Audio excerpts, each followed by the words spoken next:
이건 말도 안 돼요. 보세요. 아버지가 직접 쓰신 글씨체랑 인감도장도 있는데 유언장을 인정 안 한다니. 아직도 정신을 못 차렸네. 왜 이렇게 변했어? 이 천하의 죽일 놈 같으니라고. 결혼하고 나니 이제 애미 애비도 못 알아보는구나. 너 같은 자식은 꼭 천벌 받을 거다. 하늘에서 네 애비가 다 지켜보고 있다. 다시는 나한테 엄마라고 부르지도 마라. 소송이 끝나고 나서야 저는 비로소 집안 곳곳에 남아있는 남편의 유품들을 마주하게 됐습니다. 그 중에서도 가장 먼저 눈에 띈 것은 남편의 핸드폰이었습니다. 그 안에는 남편이 생전에 몰래 녹음해 둔 파일들이 있었습니다. 당시 치매로 정신이 오락가락하던 남편은 큰아들과 며느리의 실상을 조심스럽게 기록하고 있었던 겁니다. 아버지, 정신이 조금이라도 있으실 때 유언장 작성하셔야죠. 장남이 잘 돼야 가족이 잘 사는 거잖아요. 이렇게 많은 돈을 죽어서 가져가실 것도 아닌데 왜 가지고 계세요? 이런 교묘한 말들로 아버지를 설득하던 그 녹음은 단지 시작에 불과했습니다. 아버님, 계속 이렇게 버티실 거예요? 그럼 어머님 오실 때까지 굶으세요. 그들은 남편을 협박하고 심지어 며칠 동안 밥조차 제대로 주지 않았던 겁니다. 제 몸에서 나온 자식이지만 더 이상 그들을 받아들일 수 없었습니다. 그들의 악행은 이미 용서의 선을 넘었고 저는 마침내 그들과의 관계를 끊기로 결심했습니다. 여기 세 남매를 키우는데 평생을 헌신해 온 어머니가 있습니다. 평소 냉철하고 탐욕스러운 큰아들 때문에 마음이 아팠는데 남편이 병에 걸리면서 첫째 아들과 며느리의 무자비하고 이기적인 모습을 마주하게 되는데요. 오늘은 가족이라는 이름 뒤에 숨겨진 잔인함으로 끝내 자식과의 인연을 끊어낼 수밖에 없었던 박성순 어머니의 이야기를 들려드립니다. 과연 어머니는 어떻게 이 위기를 헤쳐나갔을까요? 사연 들으시고 댓글로 여러분의 생각도 꼭 나눠주세요. 구독과 좋아요, 그리고 알림 설정을 눌러주시면 앞으로 올라올 이야기들도 가장 먼저 보실 수 있습니다. 그럼 지금부터 그 안타까운 사연을 만나보겠습니다. 안녕하세요. 저는 얼마 전 속 시원하면서도 가슴 아픈 사건을 겪게 된 박성순입니다. 긴 세월 동안 아이 셋을 낳아 기르며 고생했지만 이제는 모두 결혼하고 제 자리를 잡아 조금은 여유를 찾아가고 있었어요. 그런데 그동안의 노력에 대한 보상은커녕 뜻하지 않은 큰 상처를 받게 되었습니다. 이 가슴 아픈 사연의 중심엔 다름 아닌 제 큰아들, 장남이 있었습니다. 첫째 아들은 어릴 때부터 동생들보다 냉철하고 이기적인 구석이 있었습니다. 지 아빠를 닮아 무뚝뚝하고 자기중심적인 성격이었죠. 그 성격 때문에 결혼 초반 저도 힘든 시간이 많았지만 다행히 남편은 시간이 지나면서 조금씩 변해갔습니다. 아이들이 모두 독립하고 난 후에는 저에 대한 애틋함도 생기며 정말 잘해주었거든요. 그러나 남편과의 관계가 좋아진 대신 예상치 못하게 큰아들 때문에 속이 썩어가고 있습니다. 큰아들은 장남으로서 책임감도 있고 동생들을 잘 챙기는 편이었기에 그동안 저희 부부는 많은 기대를 했습니다. 첫째니까 밑에 동생들을 위해 본인이 잘 되어야 한다며 스스로 유학과 취업 준비에 힘을 쏟았고 저희도 아낌없이 지원했어요. 큰아들은 저희 지원의 보답이라도 하듯 대기업에 취업한 후 자신이 번 돈으로 동생들에게 용돈도 주고 뒷바라지를 열심히 했습니다. 속 없는 놈은 아니구나 싶었죠. 그런데 모든 게 달라진 건 결혼 후부터였습니다. 그의 예비 배우자를 처음 봤을 때부터 저는 약간의 실망감을 느꼈습니다. 얼굴은 반반했지만 다가가기 어려운 인상이었거든요. 우리 아들이 사교성이 부족하여 며느리는 사근사근하고 마음씨 좋은 사람이면 좋겠다는 바람이 있었지만 제 예상과는 많이 달랐습니다. 며느리 될 사람이라면 보통은 시댁에 처음 와서 잘 보이려는 노력을 하지 않나요? 그런데 이 아이는 아니었습니다. 나름 손님 대접한다고 준비한 음식들을 놓고 입에 잘 맞으세요? 라고 물었더니 돌아온 답이 놀라웠습니다. 좀 짜네요. 찌개도 너무 걸쭉하고 시금치는 덜 삶아야 할 것 같은데 너무 푹 삶아서 그런지 쓴맛이 나요. 간도 진한 편이라 입에는 잘 안 맞아요. 너무 당돌해서 이게 솔직한 건지 무례한 건지 분간이 안 가더군요.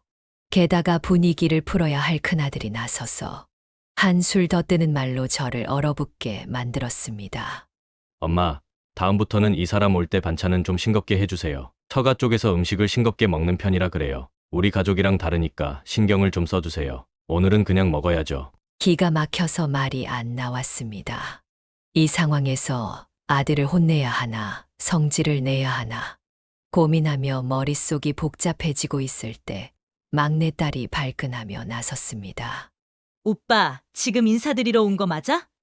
그런데 어떻게 그렇게 무례할 수가 있어? 언니, 초면에 죄송하지만 언니도 정말 우리 오빠랑 결혼할 생각으로 여기 온 거 맞아요? 지금 태도로 봐선 그런 생각이 안 드는데요. 예의라는 게 있잖아요. 음식이 입에 안 맞으면 오빠가 알아서 차려 먹어. 딸의 말은 저를 대신한 외침 같아 속이 다 시원했습니다. 그러나 며느리감은 미안하다는 말을 하면서도 어딘지 모르게 당당했습니다.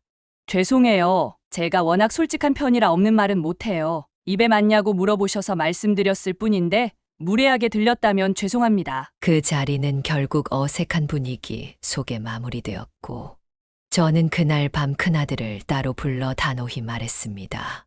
아무리 솔직한 성격이라지만 초면에 부모님 앞에서 예의도 없이 그런 말을 하는 건 경우가 없는 거야. 그런 애라면 우리는 결혼 허락 못한다. 네가 제대로 예의를 갖춰서 다시 오게 할 거 아니면 다음엔 데리고 오지 마. 남편도 그날 속으로 화가 많이 났던 터라 아들에게 강하게 이야기했습니다.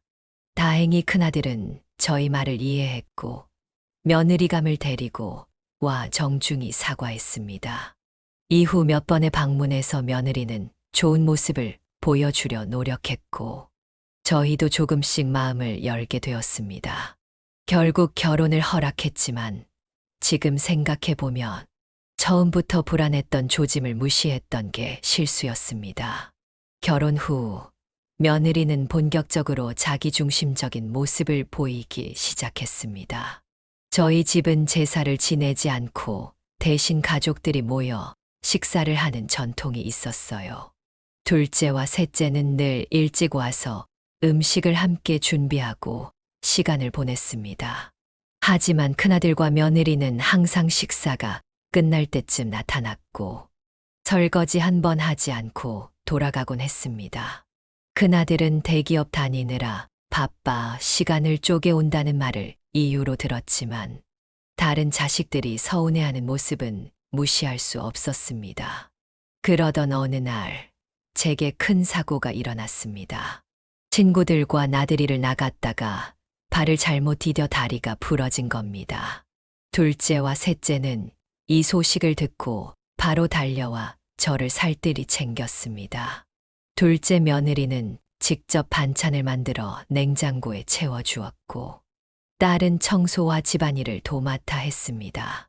둘째 아들은 직장을 다니는 와중에도 저를 병원에 데려다주고 보호자 역할을 자처했습니다. 하지만 큰아들은 달랐습니다. 바쁘다는 이유로 병문안조차 제대로 오지 않았습니다. 제가 아프다고 했을 때 나중에 시간 날 때 갈게요라는 말뿐이었죠. 저는 아들의 태도에 서운했지만 차마 표현하지 못하고 혼자 속만 끓였습니다. 그 와중에도 다른 자식들은 엄마, 이런 때 우리 써먹으라고 키운 거예요라며 저를 위로했습니다. 그들의 사랑과 정성 덕분에 몸도 마음도 조금씩 나아질 수 있었습니다. 하지만 큰아들과 며느리에 대한 섭섭함은 쉽게 지워지지 않더군요. 이렇게 섭섭한 마음을 갖던 와중 제가 깁스를 풀기 전 또 한 번의 가족 모임이 있었습니다. 큰아들과 며느리는 어김없이 가장 늦게 나타났습니다. 그동안 딸과 작은 며느리가 애써 차린 밥상에 앉아 아무렇지 않게 밥만 먹으려는 태도에 이미 속이 끓고 있었죠. 그런데 그날 며느리가 저를 보고 내뱉은 한마디는 도저히 참을 수 없는 수준이었습니다. 어머니 아프셨다는 말은 들었는데 꽤 많이 다치셨네요. 그러게 어딜 그렇게 다니세요? 나이 드셨으면 집에 계시는 게 정상이죠. 어머니가 아직도 젊은 줄 아세요? 지나가는 사람 붙잡고 물어보세요. 그 연세에 그렇게 돌아다니시면 노막 났단 소리나 듣는다고요. 저는 그 말을 듣는 순간 온몸이 떨려왔습니다. 대체 저게 시어머니에게 할 말인가요? 어미를 가르치려 들다가 아예 노망난 사람으로 만들어버리는 그 태도의 순간 이성을 잃었습니다. 야, 너 지금 그게 달린 입이라고 그런 말을 하는 거냐? 어디 네 시어미를 노망난 할망구로 만들어? 네가 난 아들이 간다고 용돈 한 번이라도 줘봤냐? 다쳤다고 전화 한 통이라도 해봤어? 아무것도 안 한 주제에 어디서 훈수질이야? 제 분노가 폭발하자 가족들도 모두 제 편에 섰습니다. 둘째 며느리마저도 참다 못해 말했습니다. 형수, 그 말씀이 지나치세요. 형수는 나이 안 드실 것 같아요? 그리고 형수 부모님께도 이렇게 하시겠어요? 사람이 개념이 없어도 정도가 있어야죠. 우리 막내 아들은 평소 형수의 무례함에도 늘 참고 넘어가던 아이였지만 이날은 참지 못하고 쓴소리를 했습니다. 형수 말대로 요즘 세상이잖아요. 요즘 세상에 그런 말을 시어머니께 한다고요? 그리고 형수 부모님께도 이러세요? 형수는 제대로 된 며느리 역할이라도 해보셨습니까? 그제야 큰 며느리는 발끈하며 맞받아쳤습니다. 서방님, 그쪽이야말로 말씀 지나치세요. 요즘 어떤 세상인데 그런 말을 하세요? 이제 대가족 시대도 아닌데 왜 이렇게 간섭을 하시냐고요? 순간 저희 막내딸이 참다 못해 큰 소리 쳤습니다. 언니, 진짜 어이없네요. 엄마 나이시면 아직 밖에 다니기에 창창한 나이예요. 그런데 어딜 봐서 노망 났다는 말을 합니까? 언니야말로 다행으로 생각하세요. 옛날 시대였으면 이런 태도의 며느리 자리에서 쫓겨났을 거라고요. 그리고 이어 큰아들에게도 불을 지폈습니다. 오빠, 맨날 엄마 아빠한테 내가 큰아들이니까 잘해야 한다고 생색내며 도움 다 받더니 결혼하고 나서는 왜 모른 척해? 그럴 거면 엄마 아빠가 오빠한테 해준 거 다 토해내. 가족들의 합동 공격에 큰 며느리와 큰아들은 찍소리도 못하고 고개를 숙였습니다. 결국 죄송하다는 말만 남기고 황급히 집으로 돌아갔습니다. 며칠 뒤 큰아들이 전화를 걸어 죄송하다며 용돈 30만 원을 보냈습니다. 그러나 저는 그 돈이 치사하고 더럽게 느껴졌습니다. 곧바로 그 돈을 큰아들 계좌로 돌려보내 버렸습니다. 그러자 이번엔 큰아들과 며느리가 집으로 찾아왔습니다. 두 사람은 제 앞에서 무릎을 꿇고 진심으로 사과했습니다. 어머니, 정말 죄송합니다. 저희가 너무 무례했습니다. 다시는 이런 일이 없도록 하겠습니다. 그들의 사과를 듣는 동안 마음 한구석이 여전히 쓰렸지만 제 자식들이기에 결국 용서하기로 했습니다. 그러나 그 반성의 진심은 앞으로의 행동으로 증명될 것이라 생각했습니다. 그 일이 있은 후 몇 년간은 그냥 조용했어요. 큰 아들은 정신은 차린 듯 했지만 여전히 다른 애들만큼 살갑게 지내지는 않았는데요. 그래도 별탈 없이 지내고 있어 그걸로 저는 됐다 싶어 지내고 있었습니다. 그렇게 지내던 중 예상치 못한 시련이 찾아왔습니다. 바로 남편에게 치매가 찾아온 것이었습니다. 처음엔 단순히 깜빡깜빡하는 정도라 대수롭지 않게 생각했습니다. 그러나 어느 날 집을 혼자 찾지 못해 경찰서까지 가서 데려온 일이 있었습니다. 그날 이후로 병원에 가서 검사를 받았고 결과는 충격적이었습니다. 치매가 진행 중이라는 진단이 나왔습니다. 남편은 그 후로 치료를 받았지만 상태는 날로 악화되었습니다. 정신이 오락가락하며 하루하루가 힘든 날들의 연속이었죠. 결국 퇴직도 못 채우고 집에서 요양을 해야 했습니다. 처음엔 희망을 놓지 않고 돌보며 1년을 보냈습니다. 그러나 시간이 지날수록 남편은 온전한 정신이 드는 날보다 흐릿한 상태로 있는 날이 더 많아졌습니다. 그때 우리 큰며느리가 변화하기 시작했습니다. 놀랍게도 남편 간병에 적극적으로 나서더니 직장까지 그만두고 매일같이 시아버지 간병을 맡았습니다. 그 모습에 저는 참 고맙다는 생각이 들었습니다. 그동안 미운 점도 많았지만 그 순간만큼은 진심으로 고맙더군요. 그러던 어느 날 큰아들이 남편 간병으로 고생하는 저를 위해 여행을 다녀오라며 가족들에게 돈을 모아 용돈을 챙겨주었습니다. 처음엔 남편을 두고 혼자 외출하는 게 미안해 망설였습니다. 그러나 그때 큰며느리가 뜻밖의 말을 했습니다. 어머니, 애들 아빠 말 들으세요. 어머니도 쉬셔야 해요. 그동안 얼마나 고생하셨는데요. 제가 그동안 어머님 옆에서 간호하는 걸 배웠으니 저 혼자서도 아버님 돌볼 수 있어요. 그러니 친구분들이랑 좋은 시간 보내고 오세요. 그 말에 마음이 놓였습니다. 남편을 두고 나가는 게 늘 부담이었지만 아이들의 진심 어린 배려에 여행을 떠나기로 했습니다. 그렇게 일주일간의 여행을 다녀왔습니다. 마음은 한결 가벼워졌지만 집에 돌아온 뒤 남편의 상태는 점점 더 나빠졌습니다. 결국 그는 1년을 넘기지 못하고 세상을 떠나게 되었습니다. 남편의 임종은 제 삶에서 가장 가슴 아픈 순간이었습니다. 그가 눈을 감는 순간 저는 막내딸을 붙잡고 통곡하며 울었습니다. 생전에 무뚝뚝하던 남편이지만 함께한 세월이 떠올라 그 공허함은 이루 말할 수 없었습니다. 아이들 역시 아빠를 잃은 슬픔에 장례식 내내 울며 지냈습니다. 모두 눈이 퉁퉁 부어 있을 정도였죠. 그러나 유일하게 눈물 한 방울 흘리지 않은 이들이 있었습니다. 바로 첫째 내외였습니다. 여행 이후 다시 태도가 달라지더니 남편의 상태가 나빠지는 동안 한 번도 찾아오지 않던 그들이었습니다. 장례식장에선 귀찮다는 듯 인상을 쓰고 형식적으로 자리를 지킬 뿐이었습니다. 그들의 태도는 보는 이의 마음을 아프게 했습니다. 하지만 저는 이미 슬픔과 피로로 지친 상태라 그들의 행동에 신경 쓸 여유조차 없었습니다.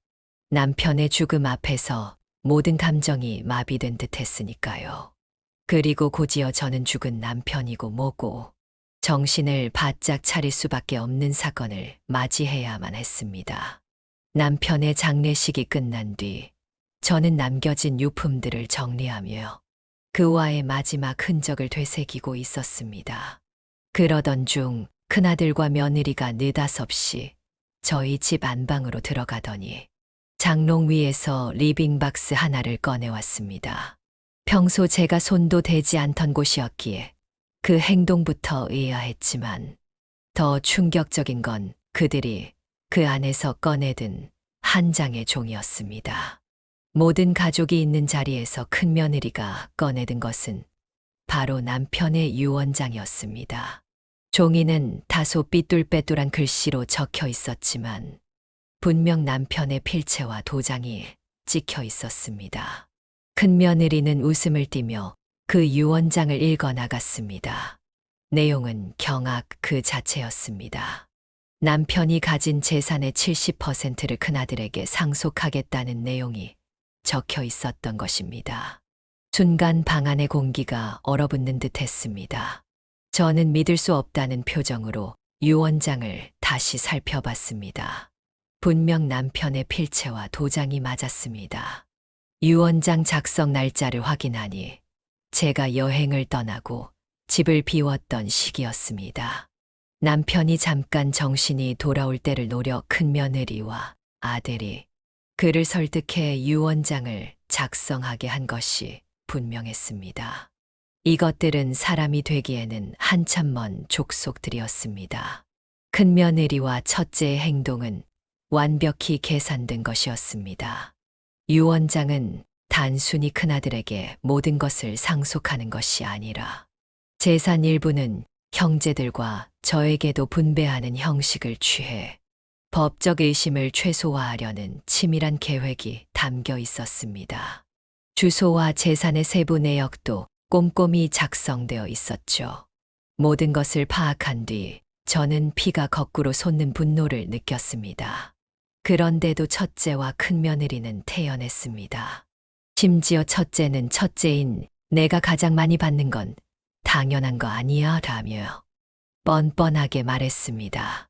이에 둘째가 완전히 폭발해 큰형의 멱살을 잡으며 울부짖었습니다. 아빠한테 무슨 짓을 한 거야? 이게 다 네가 꾸민 일이지? 왜 아빠가 너한테 재산 대부분을 상속하겠어? 하지만 첫째는 비웃으며 위아래도 모르고 어디서 반말이야. 나는 형이야. 그게 현실이고 이제 유언장도 있으니 내 몫은 확정된 거나 마찬가지야. 라고 말하며 콧노래를 부르며 집을 떠났습니다. 남겨진 가족들은 멍하니 그 자리에 서 있었습니다. 누군가는 눈물을 흘렸고 누군가는 침묵으로 분노를 삼켰습니다. 결국 우리는 결심했습니다. 비록 유언장이 법적으로 효력이 있어 보이지만 반드시 싸워야 한다고 말입니다. 아기에 가득 찬 이들에게 남편의 재산을 넘길 수 없었습니다. 우리는 변호사를 선임해 소송을 준비하기 시작했습니다. 하지만 남편의 필체와 도장이 분명히 찍힌 유언장은 우리의 싸움을 더욱 어렵게 만들었습니다. 시간이 걸리는 싸움이었지만 가족 모두는 반드시 이기겠다고 다짐했습니다. 소송이 진행되는 동안 시간이 흘러 추석이 다가왔습니다. 명절 당일 큰아들과 며느리에게서 전화가 걸려왔습니다. 저는 그들이 그동안 보여준 태도 때문에 기대는커녕 불안한 마음으로 전화를 받았습니다. 그런데 그들이 한 말은 정말이지 기가 막히고 분노를 넘어 허탈감마저 들게 했습니다. 어머니, 잘 지내시죠? 괜히 소송한다고 힘 빼지 마시고 그냥 편하게 노년 보내세요. 어머니한테 들어가는 돈만 해도 넉넉하잖아요. 그리고 어차피 살 날도 얼마 안 남았는데 저희 거 뺏어서 뭐 하실 건가요? 그 말을 듣는 순간 피가 거꾸로 솟았습니다. 그런데 그녀는 여기서 멈추지 않았습니다. 저희는 이번 명절에는 못 갈 것 같아요. 지금 애들 데리고 제주도에 와 있거든요. 대신 집에서 식사라도 하시라고 계좌로 돈 보내드렸으니 그걸로 잘 챙겨 드세요. 그렇게 뻔뻔한 말을 남긴 채 전화를 끊어버렸습니다. 애초에 오지도 않을 사람들이 그것도 재산 싸움 중인 와중에 뭘 보내겠다고 했을까 싶어 기분이 언짢았습니다. 그래도 혹시 모를 마음에 계좌를 확인해 봤습니다. 그런데 계좌에 들어온 금액을 본 순간 저는 그만 뒷목을 잡고 말았습니다. 딱 3만 원. 명절 음식이나 장을 보기에도 모자란 그 금액이었습니다. 그 순간 저는 저 스스로가 너무 한심하고 서글퍼졌습니다. 이 정도밖에 되지 않는 자식들에게 기대를 했다는 사실이 스스로를 더 무너지게 만들었죠. 눈물이 쏟아졌습니다. 어쩌면 사람이 이렇게까지 차갑고 잔인할 수 있을까 싶었습니다. 이 사실을 나머지 자식들에게 털어놓으니 모두 분노를 금치 못했습니다. 엄마, 저런 인간들 때문에 속상해하지 마세요. 저희가 있잖아요. 이제 싸움 끝날 때까지 끝까지 버텨요. 그렇게 온 가족이 힘을 다잡았습니다. 분노와 눈물의 명절이 지나갔고 저는 이를 악물고 싸우기로 결심했습니다. 소송은 길고 힘든 싸움이었습니다. 정신적 고통과 법적 절차의 복잡함 속에서 많은 시간을 견뎌야 했습니다. 그러던 어느 날 마침내 판결이 나왔습니다. 법원에서 전해받은 판결문을 열어보는 순간 제 손은 떨리고 가슴이 두근거렸습니다. 판결문의 첫 문장은 이렇게 시작됐습니다. 피고가 제출한 유언장은 효력이 없습니다. 그 한 줄을 보는 순간 눈물이 터져 나왔습니다. 안도의 눈물이었습니다. 저는 그 자리에서 주저앉아 오열했습니다.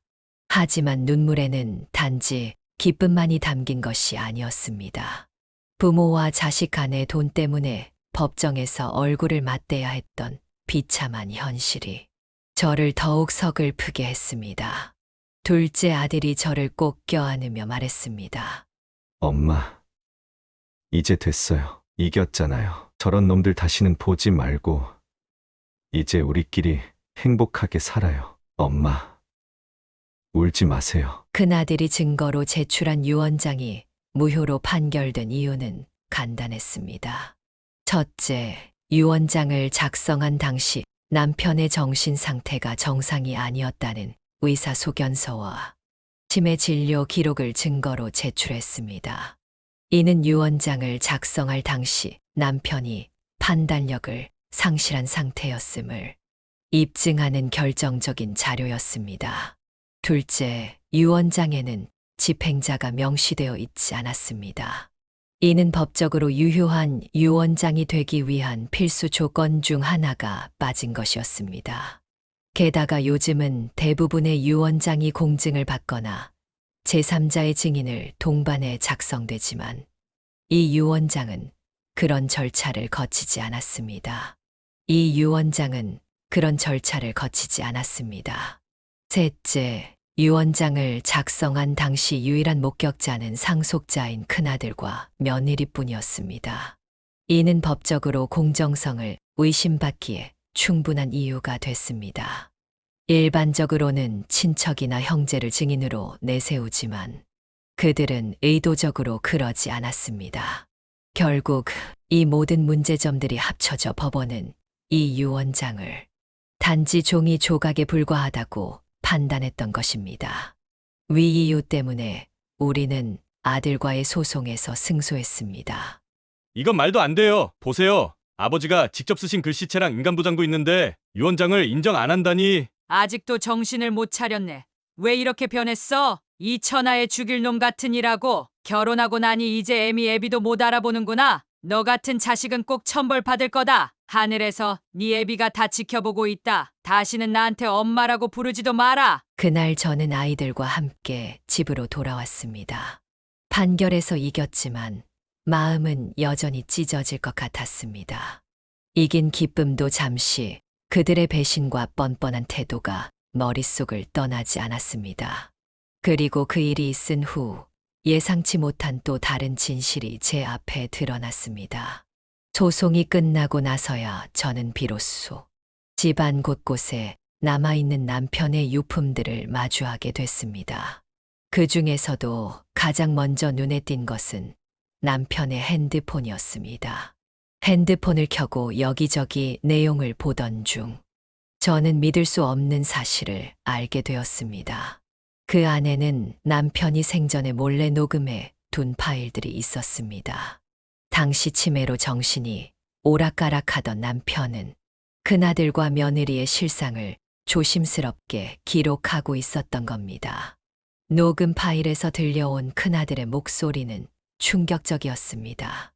아버지, 정신이 조금이라도 있으실 때 유언장 작성하셔야죠. 제가 엄마랑 동생들 잘 챙길게요. 장남이 잘 돼야 가족이 잘 사는 거잖아요. 이렇게 많은 돈을 죽어서 가져가실 것도 아닌데 왜 가지고 계세요? 저희 믿고 그렇게 하세요. 이런 교묘한 말들로 아버지를 설득하던 그 녹음은 단지 시작에 불과했습니다.